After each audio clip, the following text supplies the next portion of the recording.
کتنی خدمت کر کے چلا گیا وہ, اور یہ مسلمان لوگ کہتے ہیں کہ وہ جنت میں نہیں جائے گا.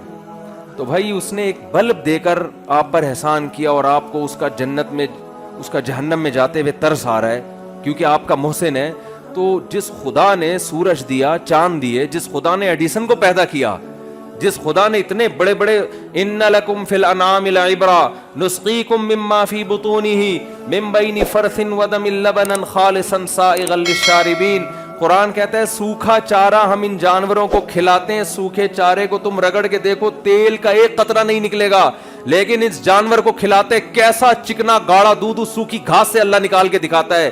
اور اس خالصاً فرمایا کہ نہ اس میں گوبر کی بدبو نہ خون کی بدبو. ایک ہی فیکٹری میں اس چارے سے گوبر بھی بن رہا ہے, خون بھی بن رہا ہے, دودھ بھی بن رہا ہے, لیکن اس فیکٹری میں جہاں دودھ تیار ہو رہا ہے نہ گوبر کی بدبو آتی ہے نہ خون کی رنگت. خالصاً یہ اس کا کلر دیکھو اور مزہ دیکھو, سائغا للشاربین, پینے والوں کے حلق میں پھسلتا چلا جاتا ہے. بتاؤ دودھ کی ایجاد عجیب, زیادہ عجیب ہے یا بلب کی ایجاد؟ دودھ کی ایجاد بلب سے کئی گنا زیادہ عجیب. اور یہ دودھ اگر ہمیں پینے کو نہ ملے, ان بلبوں کو ہم خود ٹینشن میں آ کے اپنے ہاتھوں سے توڑ کے ختم کر دیں گے.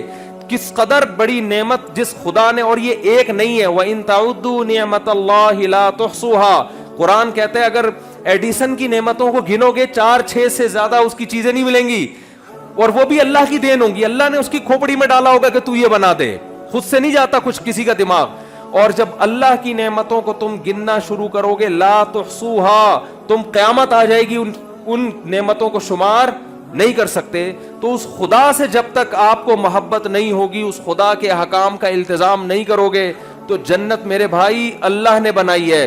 جس خدا نے جنت بنائی ہے وہ اپنے پرچے میں پاس ہونے والوں کو اس جنت میں داخل کرے گا. اس کا اپنا معیار ہے, جنت کا ہمارا اخپل معیار نہیں چلے گا, اس کا اپنا معیار ہے, اس معیار پہ پورا اترنا پڑے گا.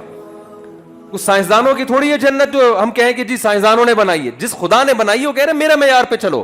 ایک چھوٹی سی بات کر کے اپنے بیان کو ختم کرتا ہوں. دیکھو آپ گھر سے باہر بہت اچھے ہیں دوستوں میں, باپ آپ کو اچھا جب کہے گا جب آپ باپ کے ساتھ اچھے ہو, دوست آپ کو اچھا جب کہے گا جب آپ دوست کے ساتھ اچھے ہو. اچھائی اور برائی کا جو معیار ہے وہ ہر ایک کا دوسروں سے مختلف ہے.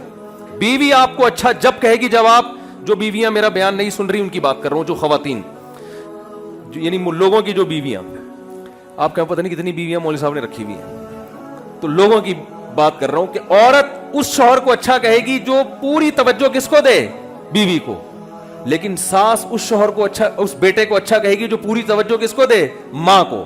تو میرے بھائی ہمارے ہاتھ میں اگر جنت ہوتی تو پھر ہمارے معیارات دوسروں سے مختلف, ہر شخص کا اپنا معیار. جنت چونکہ اللہ نے بنائی ہے لہذا معیار بھی کس نے رکھا ہے, اللہ نے. اللہ کہتا ہے جو سب سے پہلے میرے ساتھ مخلص ہوگا اس کو میں جنت میں داخل کروں گا. تو یہ اللہ کا معیار ہے. تو اللہ نے 4 شرطیں بیان کی, یاد رہیں گی. نیت اچھی ہو, نمبر 2 کوشش بھی کرے, نمبر 3 اس کوشش میں بدعتوں کو شامل نہ ہونے دے, اور نمبر 4 عقیدہ بھی اس کا صحیح ہو. یہ 4 کوشش ہوگی تو اللہ فرماتے ہیں فَأُولَئِكَ كَانَ سَعْيُهُمْ مَشْكُورًا, ان کی کوشش کا صرف بدلہ نہیں ملے گا, بہت اچھا بدلہ ملے گا. مشکورہ کا یہ مطلب ہے, صرف بدلہ نہیں بلکہ جتنا کرو گے کم سے کم 10 گنا, اور اس سے زیادہ اللہ جس کے لیے چاہے بڑھا دے. تو اللہ سے دعا ہے جو باتیں اللہ نے کہلوائیں اس میں جو کمی کوتاہی ہوئی اللہ معاف فرمائے. وہ تھوڑا سا میں ٹاپک آپ کے سامنے بیان کر دوں, وہ میں جہاں جاتا ہوں وہ دعوت میں پہنچاتا ہوں.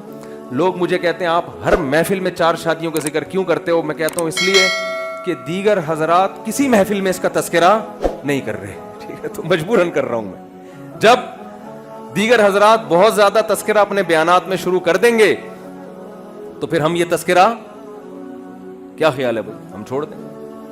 سوال پیدا ہوتا ہے دیگر حضرات یہ تذکرہ کیوں نہیں کر رہے؟ بھائی اس تذکرہ کرنے کے لیے پہلے ان کو دوسری شادی کرنی پڑے گی. لوگ کہیں گے اتنا اچھا کام ہے تو خود کیوں نہیں کر رہے بھائی؟ تو یہ ٹینشن ایسی کریٹ ہو گئی ہے, ٹھیک ہے.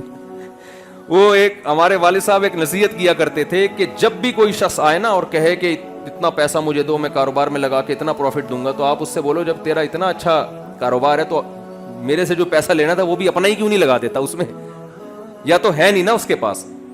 اب ہے نہیں تو تجھے کاروبار کا تجربہ کہاں سے ہوا؟ تجربے کے لیے بھی تو پیسے چاہیے نا. اور اگر تیرے پاس پیسے ہیں تو مجھ سے کیوں لے رہا ہے؟ تو واقعی یہ جو آدمی پیسے لینے کے لیے آتا ہے نا, وہ اتنا اچھا بن کے آئے گا لینے سے پہلے. ہمارے حضرت ایک بات فرمایا کرتے تھے کہ اس زمانے میں جو کسی کو قرضہ دے وہ بے وقوف, اور جو لے کے واپس کر دے وہ اس سے بڑا بے وقوف. اب اس وقت میری سمجھ میں یہ بات آتی نہیں تھی کہ جو دے وہ بے وقوف, تو سمجھ میں آتا ہے. قرضہ دے یا انویسٹمنٹ کے لیے پیسے دے,